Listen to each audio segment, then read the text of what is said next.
মানুষ আমাদেরকে ভোট দিয়ে এনেছে, বিশ্বাস ছিল তার জন্য ভোট দিয়েছে। এবার আমাদের কাজ আছে যে কথা বলে আমরা মানুষের ভোট নিয়েছি, মানুষ আমাদের আশীর্বাদ করেছে, সেই কাজটা আমাদের করতে হবে।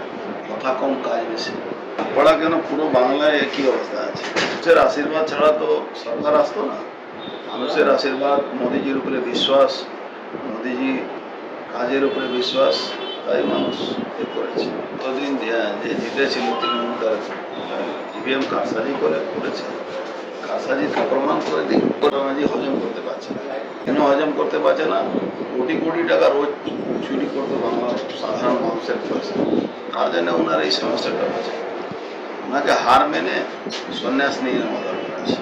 উনি আর 100 বছর পশ্চিমবাংলা ফিরে আসতে এখানে বাংলাকে দেখলেই লোক চোর চোর করবে। চোরকে তো ভগবান বলা যাবে না, চোরকে চুরি করা যাবে। ভাটপাড়া মানুষের কী বার্তা দেয়? ভাটপাড়া মানুষ তৃণমূলের বিরোধী মানুষ আজ থেকে বহুদিন ধরে আছে, ভালো ভোট দিয়েছে, সবসময় আমাদের সঙ্গে আছে। কাজ করতে হবে।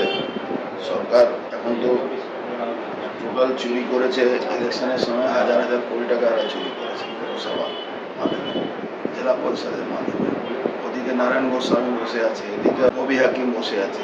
এইসব জেলাতে তো ভোট হয়েছে। এইসব নিয়ে তদন্তও চলবে, ইনকোয়ারিও চলবে, এদেরকে জেলেও ঢোকানো হবে, সবই